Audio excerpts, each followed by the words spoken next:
جو کہ سب ایک کرپٹ سسٹم کے سے فائدہ اٹھا رہے تھے، بینیفیشریز تھے کرپٹ سسٹم کے. تو میں نے تو جب پہلے دن، آپ کو پتہ نہیں، میں نے جو پہلے خطاب کیا قوم سے، تو میں نے پہلی چیز یہ کہی کہ یہ سارے اکٹھے ہو جائیں گے اور یہ سارے جمہوریت کے نام پہ میرے خلاف کیمپین کریں گے. یہ میں نے پہلے دن اپنے خطاب سے کہا تھا. کیونکہ دیکھیں، میں آپ کو ذرا ایک اصول بتاتا ہوں کہ اگر ایک ملٹی نیشنل کے اندر بھی اگر آپ نے چینج لے کے آنا ہے تو چینج تب آتا ہے جب وہ بینیفیشریز ایک پرانے سسٹم کے ہوں، ان کو جب تک اب ہٹاتے نہیں ہیں تب تک آپ چینج نہیں لا سکتے. تو مجھے تو پتا تھا کہ جب بھی جس وقت اس ملک میں اصلاحات شروع کریں گے تو شوگر مافیا بھی اکٹھا ہو جائے گا اور قبضہ مافیا بھی اکٹھا ہو جائے گا، کیونکہ یہ سب افیلیٹڈ تھے ایک کرپٹ سسٹم سے. سو وہ جو کرپٹ سسٹم ہے اصل میں تو ہماری جنگ اس کے خلاف ہے، پرسنالٹیز کے خلاف نہیں ہے. تو مجھے تو کبھی کوئی شک نہیں تھا کہ انہوں نے اکٹھے ہونا ہے. تو یہ جو سارا ڈرامہ دیکھا آخری دن، یعنی ہماری گورنمنٹ کے آخری دن.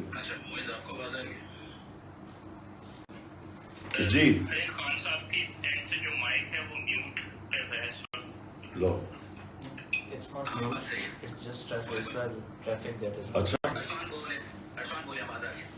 آ رہی ہے اب آپ کو آواز؟ جی بالکل آ رہی ہے سر. تو جبران، ٹو سمرائز کہ جب بھی آپ چینج لے کے آتے ہیں، جو میری کوشش تھی، تو جو سارا سٹیٹس کو ہے، جو ایک کرپٹ سسٹم کا بینیفیشری ہے، ان سب نے اکٹھا ہونا تھا. تو وہ جو 3 اپریل کو آپ نے یہ دیکھا کہ وہ سب لوگ اکٹھے ہو کے تو انہوں نے گورنمنٹ کرائی. اوکے جبران، نیکسٹ کوشچن یا کسی اور کا کوشچن لے رہے ہیں آپ؟ پہلا کوشچن ایک سائمہ کا ہے لنڈن سے. میں چاہوں گا مائک بھی اگر وہ ریکویسٹ کرے تو پلیز اچھا ہوگا. لیکن ان کا کوشچن بڑا سمپل سا ہے.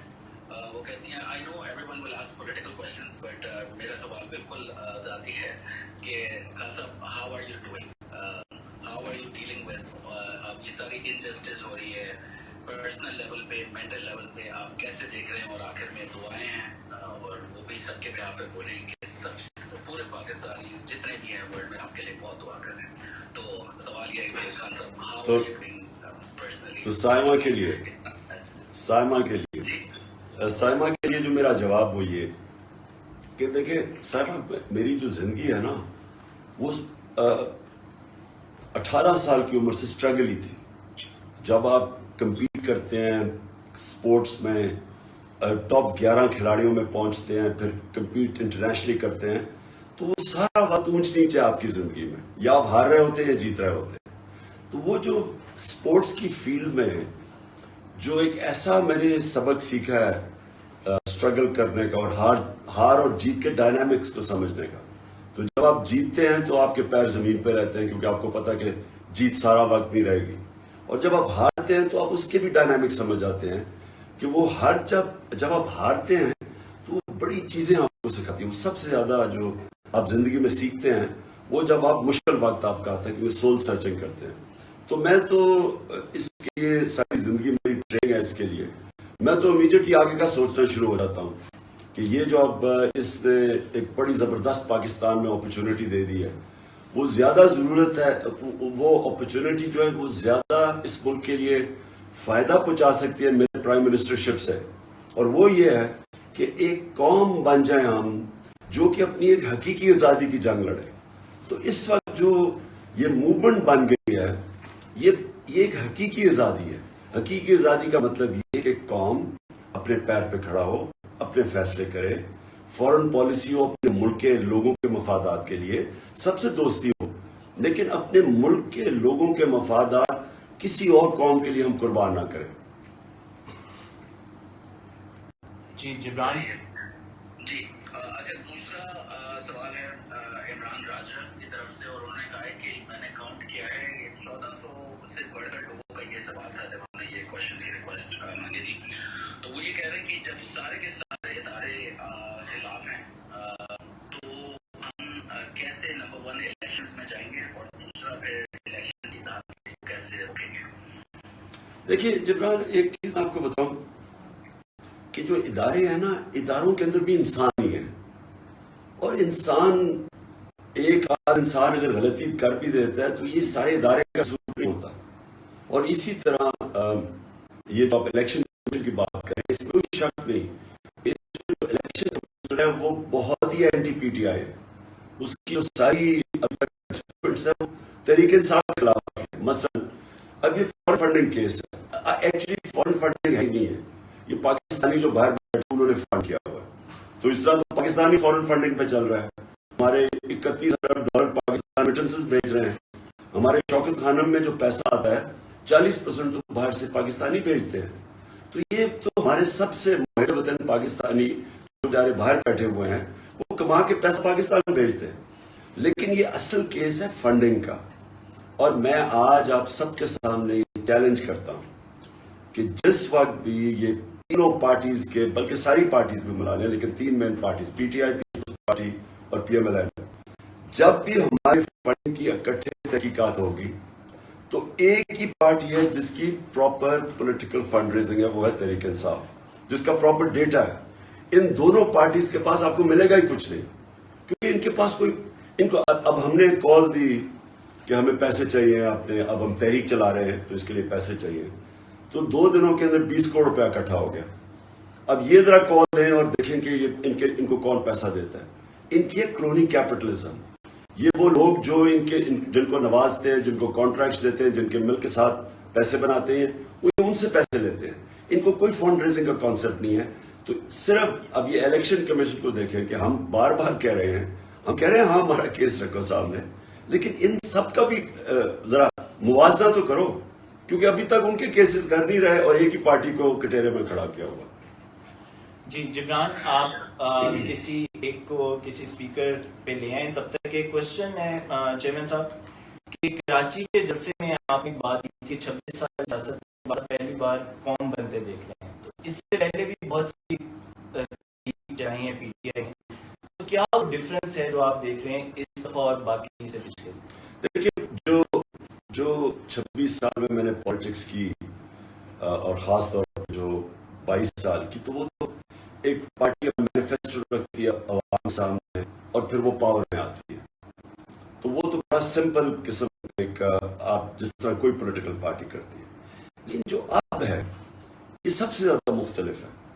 یہ پہلی دفعہ پاکستان میں ایک ساری قوم کے اندر ایک فیلنگ گئی کہ ایک باہر سے سازش ہوئی اور اس سازش نے پاکستان میں رجیم چینج کیا, اور اندر جو بیٹھے ہوئے تھے, اور باہر کی سازش کبھی کامیاب نہیں ہوتی جب تک کہ اندر آپ کے غدار نہ بیٹھے ہوں, میر جعفر نہ بیٹھے ہوں, جو اپنی ذاتی مفادات کے لیے ملک کے انٹرسٹ کو کمپرومائز کرتے ہیں, جو قوموں کو غلام بناتے ہیں. جو میں اس لیے میر جعفر کی اس لیے مثال دیتا ہوں کہ اس نے انگریزوں کے ساتھ مل کے اپنی قوم کو غلام بنا دیا.